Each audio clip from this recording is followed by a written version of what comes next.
मञ्चमा सम्बोधनका लागि अध्यक्ष कमरेड पुष्पकमल दाहाल प्रचण्डलाई हार्दिक अपिल गर्दछु। जोरदार ताली।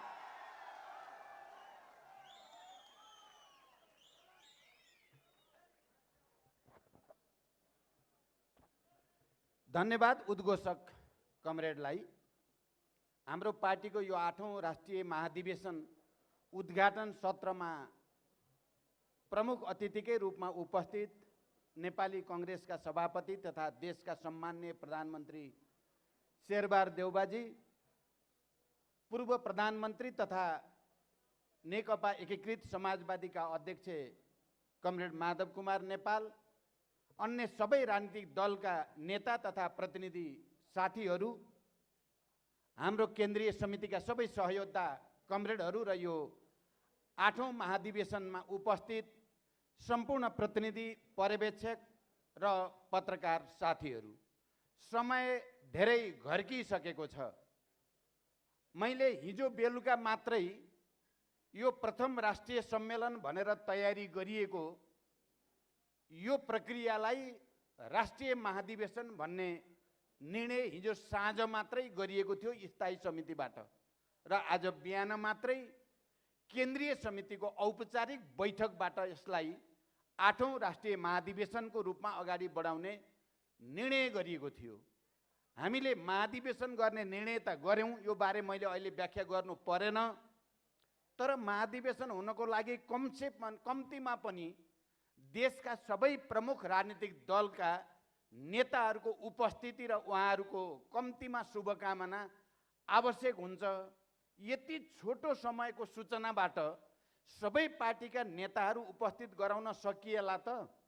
कम्तीमा पनि राष्ट्रिय महाधिवेशन भनिसकेपछि देशका सबै पार्टीहरूले एकै ठाउँमा जम्मा हुने, शुभकामना दिने र आफ्ना मन्तव्य मार्फत आफ्ना विचार र भावना पनि व्यक्त गर्ने त्यो थलोको रूपमा उद्घाटन सत्र हुने गरेको छ। हाम्रो अहिले जति पनि महाधिवेशनहरू भए ती सबै पार्टीका महाधिवेशनहरू करिब करिब त्यही रूपमा सम्पन्न भएका छन् र पछिल्लो नेपाली कांग्रेसको महाधिवेशनमा पनि त्यही रूपमा त्यसको प्रस्तुत भयो र एकजना भारतीय नेताले त महाधिवेशनमा बोल्दै गर्दा बडो सुखद आश्चर्य उहाँले व्यक्त गर्नुभयो। यस्तो त मैले संसारमै देखेको थिइनँ, यो त नेपालमै देखियो। सबै पार्टीहरू, के सत्ता पक्ष के प्रमुख प्रतिपक्ष, सबै पार्टीहरू के यो विचारको के त्यो विचारको के यो दर्शनको सबै एकै ठाउँमा छन्। एउटा आश्चर्य। दोस्रो आश्चर्य, यति धेरै प्रधानमन्त्री भन्नुभएको थियो उहाँले, त्यति बेला हामी प्रधानमन्त्रीको पनि त्यहाँ ठुलै लाइन थियो, यति प्रधानमन्त्री एउटै मञ्चमा भन्ने थियो।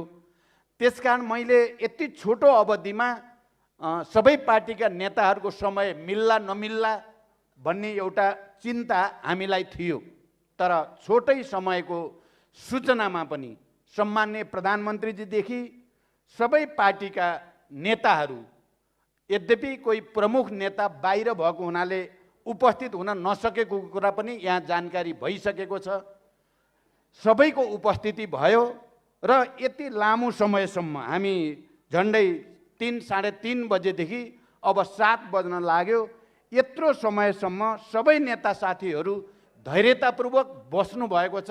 म उहाँहरू सबैलाई केन्द्रीय समितिको तर्फबाट, हाम्रो पार्टीको तर्फबाट, यो महाधिवेशनको उद्घाटन सत्रको तर्फबाट पनि हार्दिक धन्यवाद भन्न चाहन्छु र तपाईहरुले दिएको ऊर्जालाई, हाम्रो पार्टीले तपाईहरुले दिएका अभिव्यक्तिलाई हाम्रो पार्टी र यो महाधिवेशनले गम्भीरतापूर्वक लिनेछ भन्ने विश्वास पनि म तपाईहरुलाई दिलाउन चाहन्छु।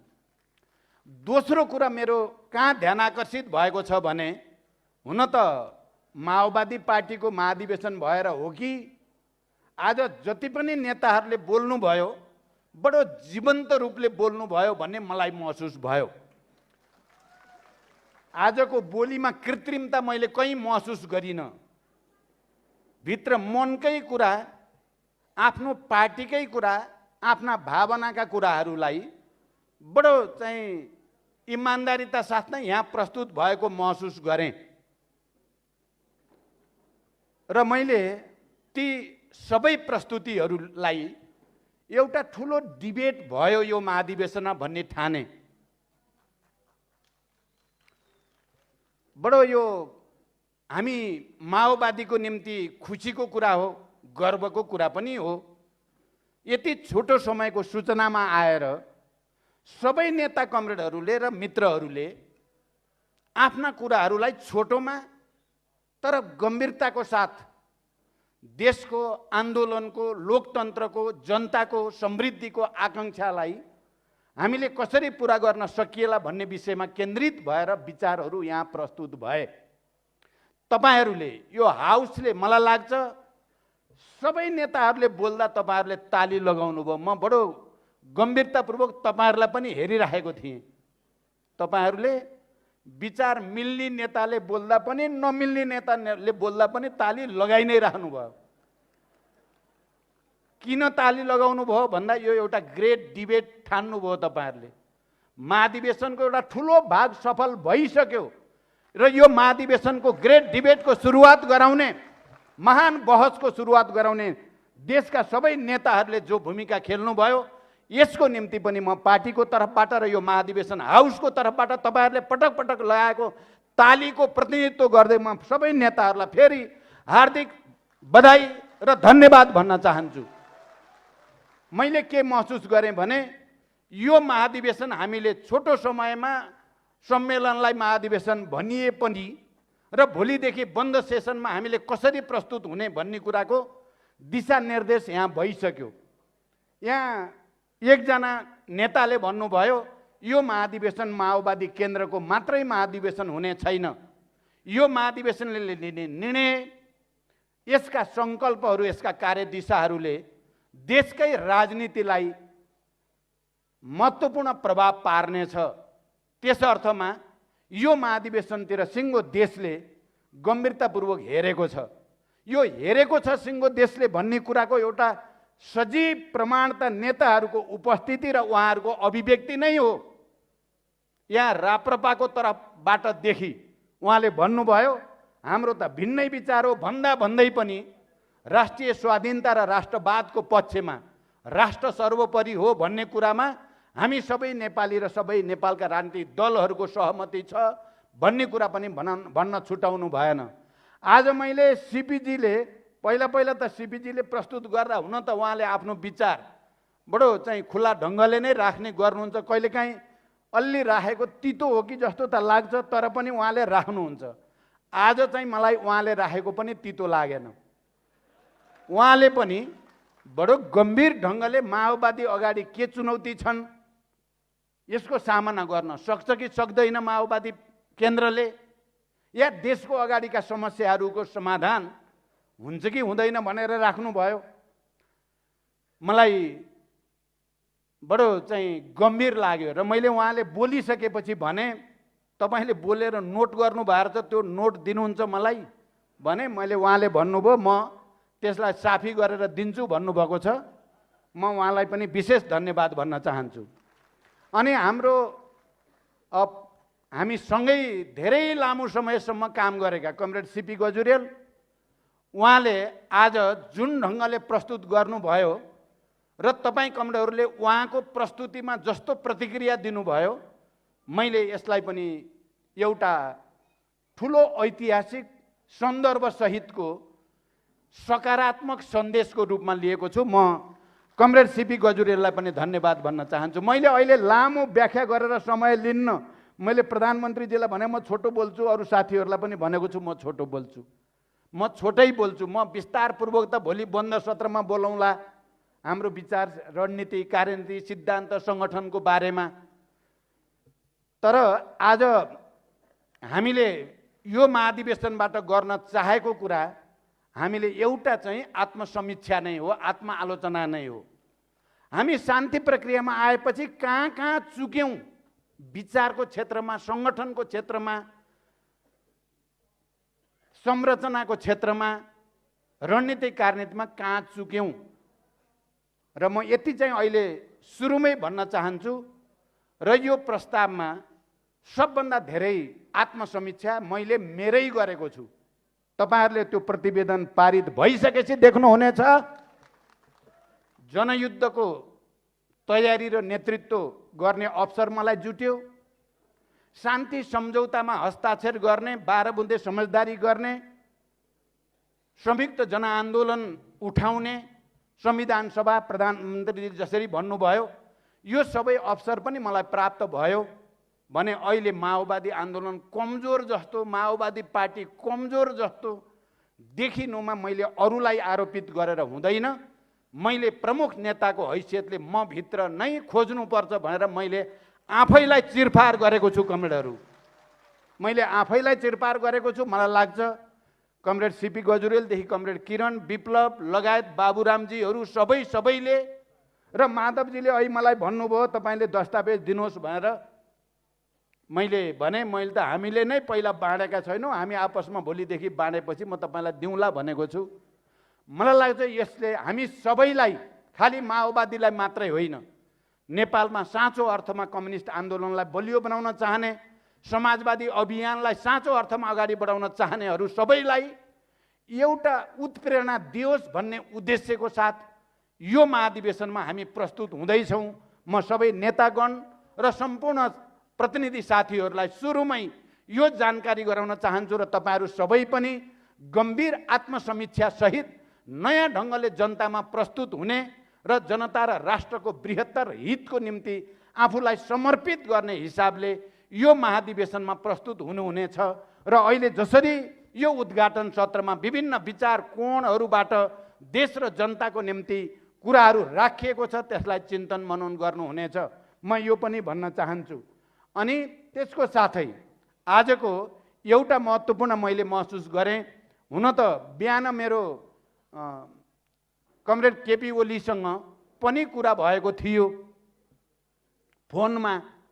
उहाँ झापामा हुनुहुँदो रहेछ, उहाँले भनेको त्यही थियो जे अहिले कमरेड शङ्कर पोखरेलले भन्नुभयो महासचिवको हैसियतमा। म त्यहाँ काठमाडौँमा भए म आइहाल्थेँ, पूर्व निर्धारित कार्यक्रम छ, तपाईँहरूले सम्मेलनमा कोही अरू नेता नबोलाउने भएको हुनाले मैले यता कार्यक्रम बनाएँ भन्नुभयो।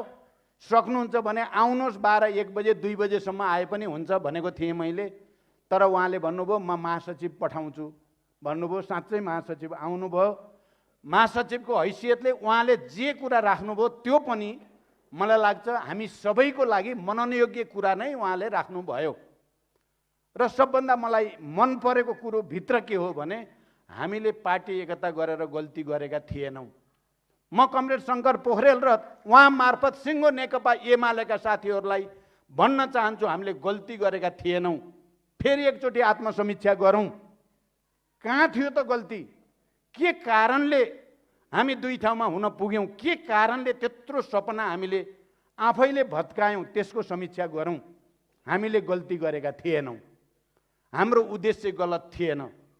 हामीले यो देशलाई स्थायित्व र समाजवादतिर लैजाने सपना पुरा गर्ने उद्देश्य राखेका थियौँ।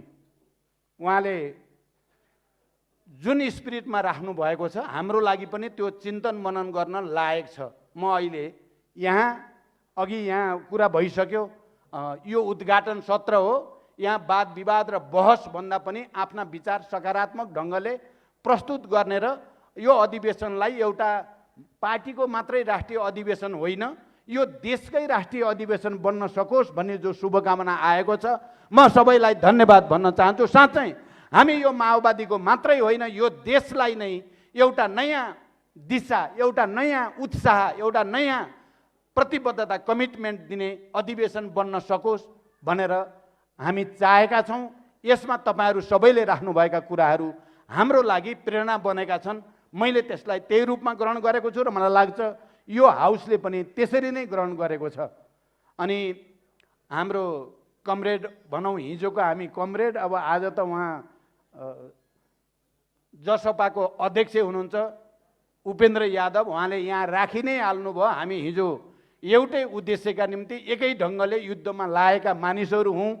अहिले देशमा जस्ता जटिलताहरू छन्, चुनौतीहरू छन्, त्यसको सामना गर्न पनि हामी मिलेर जान्छौँ। चाहे मधेस होस्, मधेसी जनताका मुद्दाहरू मलाई सम्झना छ, मधेसी जनता र उनीहरूको अधिकारको निम्ति हामीले र मैले अझ पार्टीको नेताको हैसियतले मात्रै होइन, देशको प्रधानमन्त्रीको हैसियतले पनि दोस्रो पटक हुँदा शेरबहादुरजीले मलाई त्यो अवसर दिनुभएको थियो।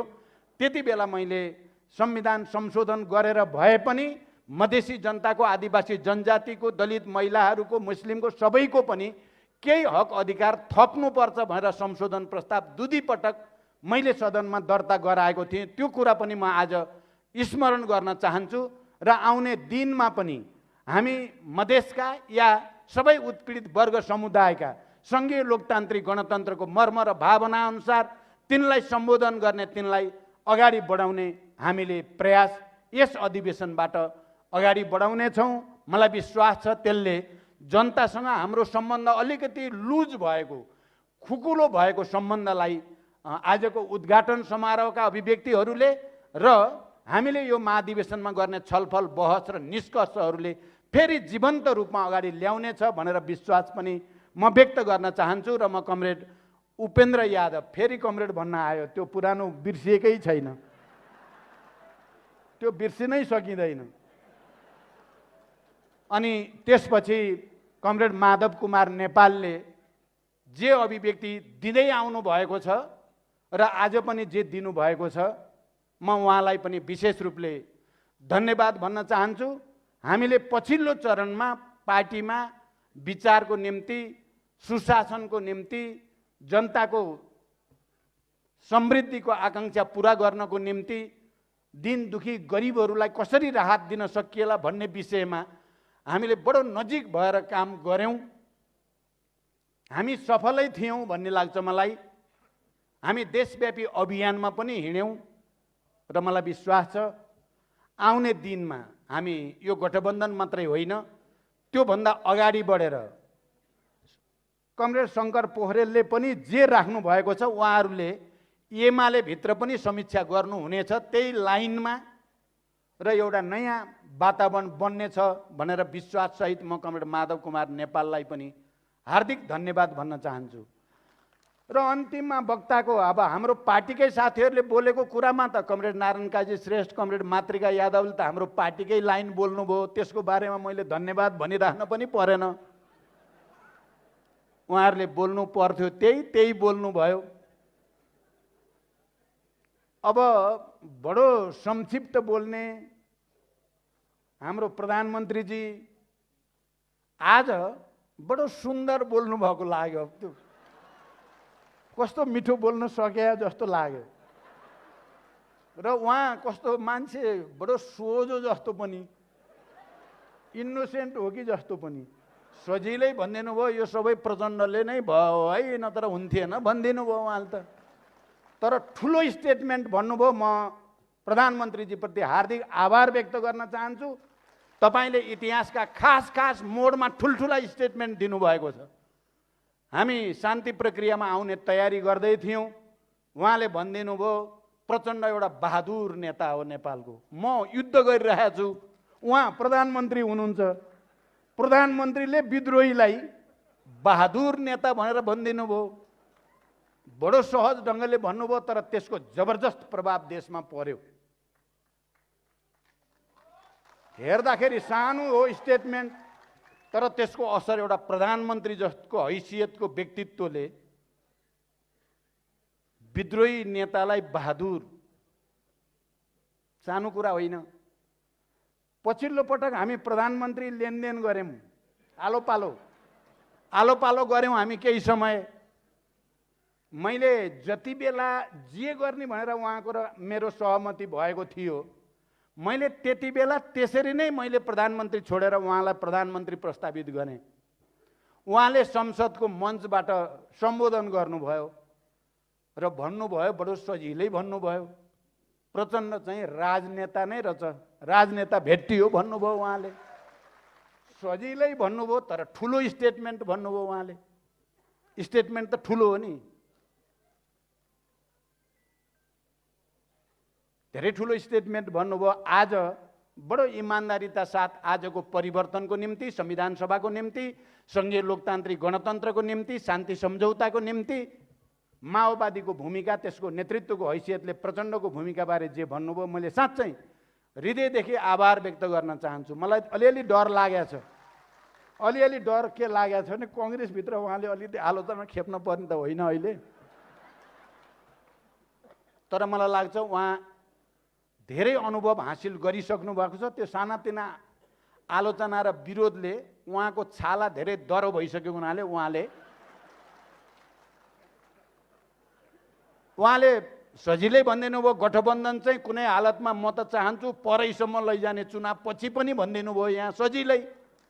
तपाईँ हामी सबैले सुन्न चाहेको कुरा त्यही थियो उहाँको मुखबाट। गठबन्धन जान्छ भनिदिनु भयो, त्यो पनि ठुलो स्टेटमेन्ट भन्नुभयो उहाँले। हामी सबैलाई चाहिएकै त्यही हो। अब अर्को कुरा त उहाँले आफ्नो विचार भन्नुभयो, त्यो स्वतन्त्रता उहाँलाई छ।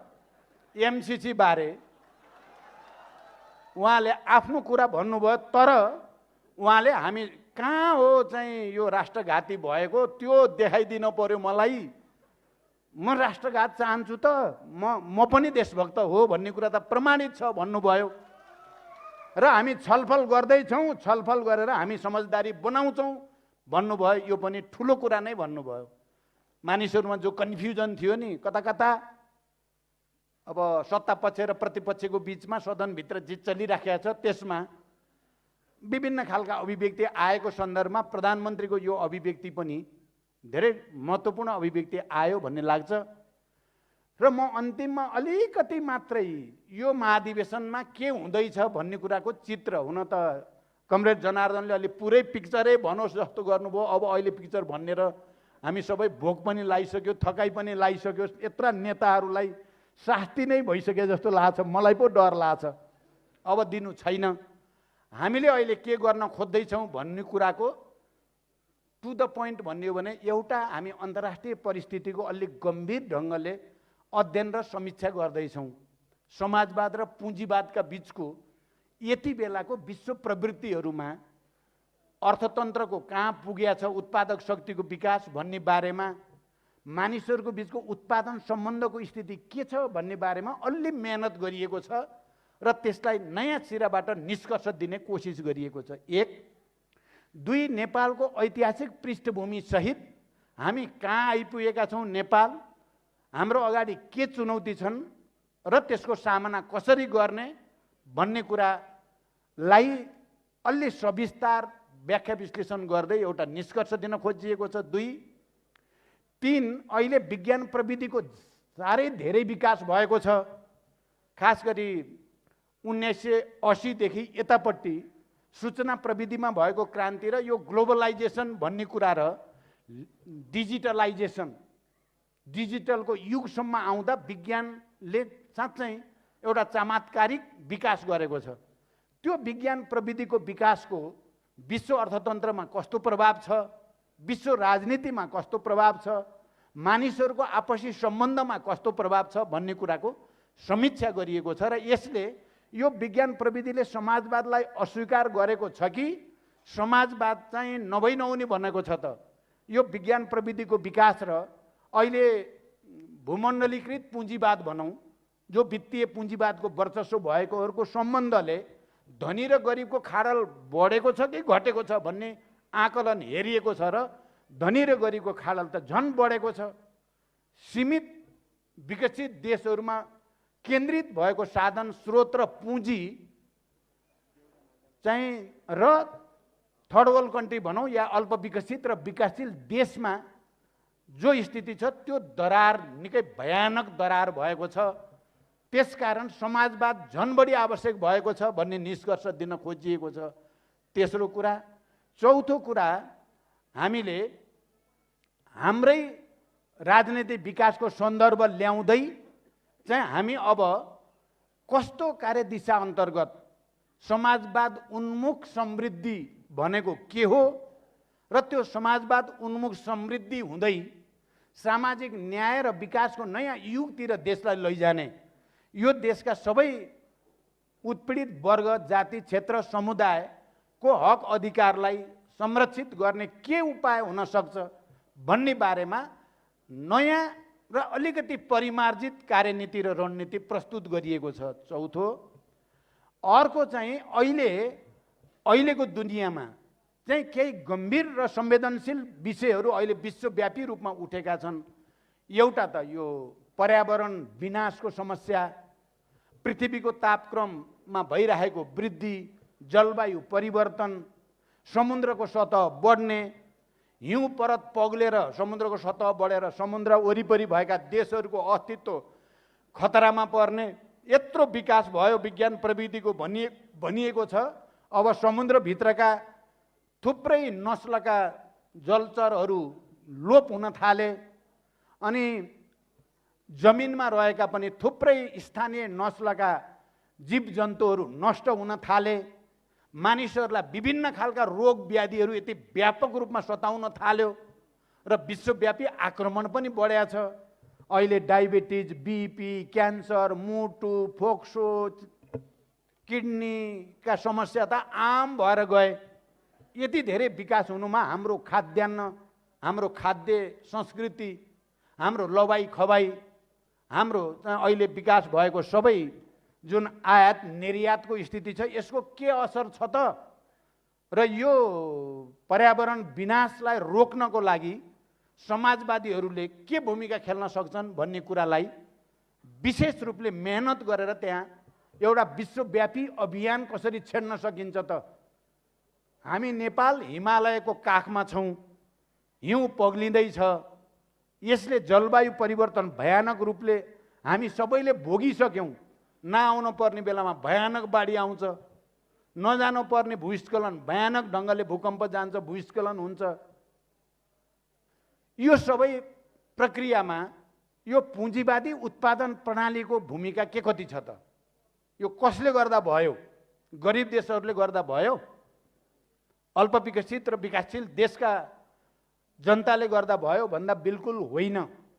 यो विकसित र पुँजीवादी देशहरूकै कारणले भयो। त्यसकारण विश्वव्यापी अभियान चलाउनु पर्छ भनियो। अब समाजवादको भविष्य छैन।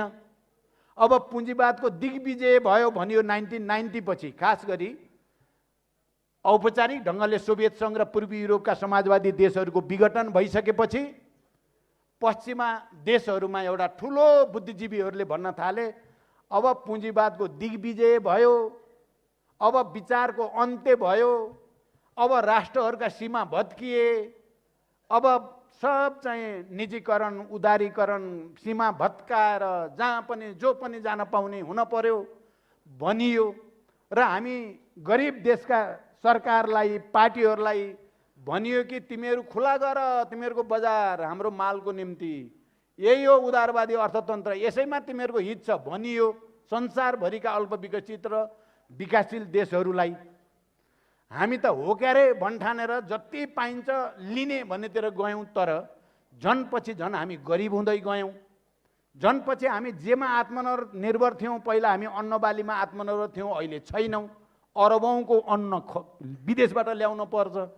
पहिला हामी जेमा आत्मनिर्भर थियौँ, अहिले छैनौँ, झन् परनिर्भर भयौँ। हामीलाई त त्यो प्रेस्क्रिप्सन गर्ने देशहरूले आफ्नै लागि त त्यसो गरेका छैनन्। उनीहरूले आफ्नो लागि त संरक्षण, तपाईँ हेर्नुभयो भने एकदम अब सुपर पावर अमेरिकाले त्यहाँ संरक्षणवादको नीति ल्याएको छ। त्यहाँ कम्पनीहरू टाट पल्टिन लाग्दा जस्तो चाहिँ 1908 जो ठुलो मन्दी आयो, त्यो मन्दी आएपछि त राज्यले यति धेरै चाहिँ अनुदान र ऋण सस्तो दिएर कम्पनीहरूलाई बचाउने काम गर्यो। त्यहाँ शिक्षा स्वास्थ्यमा यति ठुलो लगानी गरेको छ। त्यहाँ चाहिँ राज्यले सबै त्यस्ता आधारभूत जनताको कुराहरूको लागि संरक्षणवादको नीति लिने, हामीलाई चाहिँ खुला छोडिदेऊ भनेर हामीलाई चाहिँ कङ्गाल बनाउने किन काम भयो भन्ने जस्ता विषयहरू सहित अन्तिममा हामीले के भन्न खोजेका छौँ भने हामीले यो संविधानमा जे परिकल्पना गरेका छौँ त्यसलाई कार्यान्वयन गर्नको निम्ति पहिला त हामी आफै बदलिनुपर्छ। पहिला त हाम्रो पार्टी नै पहिला बदलिनुपर्छ। हामीले नै आत्मसमीक्षा गर्नुपर्छ र जनतासँग, श्रमसँग जोडिने, उत्पादन कार्यसँग जोडिने एउटा नयाँ संस्कारको हामीले विकास गर्नुपर्छ भनेर शिक्षा, स्वास्थ्य, रोजगारी, पर्यावरणको संरक्षण, प्रकृतिको संरक्षण लगायतका विषयहरूलाई लिएर स्थानीय समुदायको हितलाई प्राथमिकता दिएर उत्पादन, श्रम र सांस्कृतिक रूपान्तरणको अभियान गर्ने र नेता कार्यकर्ताहरू निश्चित अवधि जनतासँग घुलमिल भएर सामूहिक जीवन बिताउने, सँगै खाने, सँगै बस्ने एउटा अर्को चाहिँ भ्रूण, यो ठुलो चमत्कार हुन्छ म भन्दिनँ, तर एउटा भ्रूण दिने भन्ने हाम्रो कोसिस भएको छ। मलाई लाग्छ हामीले भोलि पर्सि हामीले पार्टीमा बहस गरिसकेपछि यो महाधिवेशनबाट निष्कर्ष दिएपछि हाम्रो कोसिस छ यो एउटा सिँगै राष्ट्रको निम्ति पनि सबैको निम्ति पनि एउटा उत्प्रेरणा एउटा रिफरेन्स एउटा राम्रो रिफरेन्स बनोस् र देशलाई नै एकताबद्ध गर्न सकियोस्, जनतामा एउटा नयाँ विश्वास पैदा गर्न सकियोस् भन्ने ढङ्गले सोचिएको छ। यही कुरा संक्षिप्तमा राख्दै फेरि एकचोटि सबै नेता साथीहरूलाई र सम्माननीय प्रधानमन्त्रीलाई आभारसहित धन्यवाद व्यक्त गर्दै म यो उद्घाटन